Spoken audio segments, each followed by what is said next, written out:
Greetings, fellow humans. Katrina here. Quick disclaimer, I'm a professional, I'm not your professional. Nothing about stage should be taken as medical, legal, or otherwise advice. This podcast is pure for education and amusement. That is it. Disclaimer over. So I know a few weeks ago I talked a little bit about what I don't know about sleep, but believe it or not, there's even more that I didn't know. So today I thought I'd talk about sleep again. And this is specifically a sleep hygiene protocol.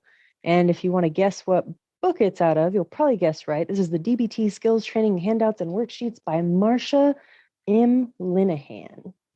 So on page 259, we've got the sleep hygiene protocol, and she goes through three different aspects of sleep. Number one is to increase the likelihood of restfulness or sleep.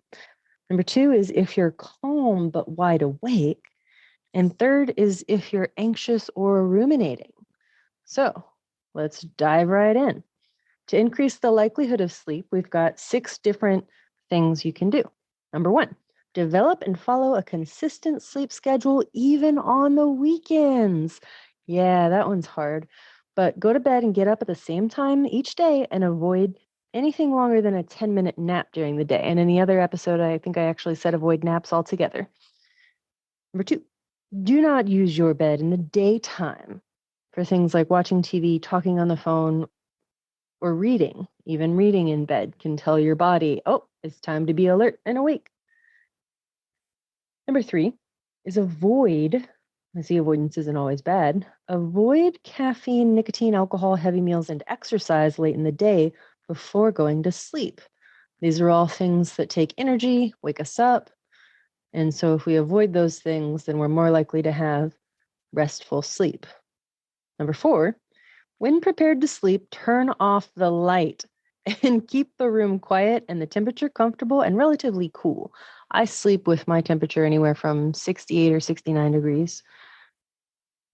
Try an electric blanket if you're cold, putting your feet outside the blanket or turning on a fan directed toward your bed if you're hot, or wearing a sleeping mask, using earplugs, or turning on a white noise machine if needed. I sleep with earbuds in, and so I have that nice noise going in my ears. It's very soothing. Number five, give yourself half an hour to at most an hour to actually fall asleep. Give yourself that time. And if it doesn't work, evaluate whether you're calm or anxious, even if it's only background anxiety, or ruminating. Number six, do not, this is easier said than done, but do not catastrophize. So remind yourself that you need rest, aim for a reverie, such as like dreaming, and resting your brain. Sell yourself on the idea that staying awake is not a catastrophe. Do not decide to give up on sleeping for the night and get up for the day. Now, that is all to increase the likelihood of getting that restful night's sleep. Let's say that you're calm, but you're also wide awake. 2 options for that. Number one is going to be get out of bed, go to another room, read that book in the other room, or do some other activity that will not wake you up further. And as you begin to get tired or sleepy, that's when you go back to bed. Number 2 is going to be try a light snack, not a heavy meal, something like an apple. Now, the third section of this, if you are anxious or ruminating, number 1, use the cold water tip skill. Get right back into bed and do the paced breathing of the tip skill. So let me explain TIP real quick. It's an acronym that stands for T is for temperature, I is for intense exercise, and P is for paced breathing or paired muscle relaxation. In this case, the paced breathing is what's being recommended. So temperature, something really cold on your face, like ice cold water for like 10 to 15 seconds. Don't hurt yourself. Then the I, intense exercise, just get your heart rate up. Even if it's just a few jumping jacks, get your heart rate up on purpose. And then try the paced breathing when you get back into bed. So that's in through your nose, out through either your nose or your mouth, but make your exhales a little bit longer than your inhales. Actually, I think that might be a different technique. Oh, this is a belly breath. Paced breathing is like a big belly breath. See, I don't know what I'm talking about half the time. But remember, if you have any medical condition, get medical approval before using that cold water, that ice water. Talk to your doctor. Second, Try the 9 to 0 meditation practice. So this is how it works. Breathe in deeply, breathe out slowly, saying in your mind the number 9. Okay, now on the next breath out, you would say 8, then say 7, and so on until you breathe out saying 0. Let's say you're not asleep by the time you get to 0. All you do is start over, but this time you start with 8 instead of 9 as you breathe out, followed by 7, and so on until you reach 0. Then let's say you're still awake after that. That's okay. Next, start with 6 as you breathe out, and so on to 0. Then start with 5, then 4, until you've gone all the way down, starting with 1. And if you get lost, like, oh my goodness, what was I even counting? Start over with the last number that you remember and continue to repeat that until you fall asleep.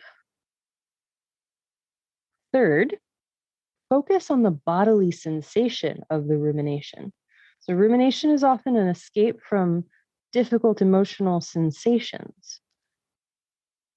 Fourth is going to be to reassure yourself that worries in the middle of the night are just middle of the night thinking, and that in the morning you will think and feel differently.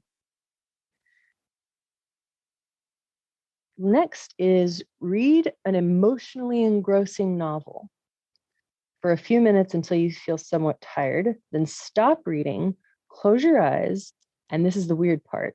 Try to continue the novel in your head. Lastly, if rumination doesn't stop, follow these guidelines.